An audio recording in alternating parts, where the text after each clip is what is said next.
May nagtanong sa akin, sapat na daw ba kung meron na siyang insurance at hindi na niya kailangan mag-invest? Maganda tanong yan. Ang sagot ko, kailangan mo parehas. Bakit? Dahil magkaiba ang trabaho ng insurance at investment. Ang insurance, andyan para protektahan ka at ang pamilya mo kapag may hindi naasahang mangyari, katulad halimbawa ng critical illness or worse, death. Pero ang investment naman, nandyan para palaguin ang pera mo at tulungan kang maabot ang mga pangarap mo sa future mo. Isipin mo ito, kung may insurance ka pero wala kang investment, protected ka nga, pero paano ang retirement mo? Paano ang mga pangarap mo pagdating ng panahon?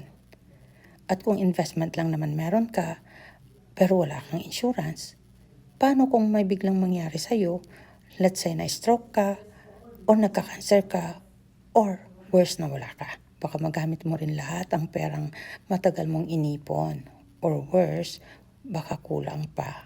At pag nawala ka, kawawa ang pamilya mo na iiwan mo, para mo silang iniwan sa ere.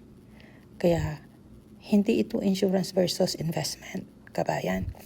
Insurance and investment should work together. Isa ang nagpo-protect ng pinaghirapan mo at yung isa naman nagpapalago nito. Kapag magkasama sila o parehas na meron ka, mas matibay ang financial plan mo.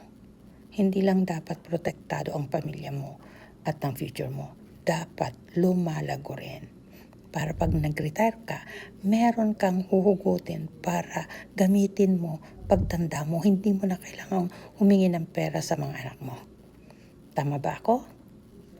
So, kung sa tingin mo ay tama ito, paki-share naman itong video na to para mas maraming makakaalam. At paki-follow mo na rin ako para sa mga susunod pa nating mga chika or updates dito sa bahay ko. Ito si Lola Early, your policy girl,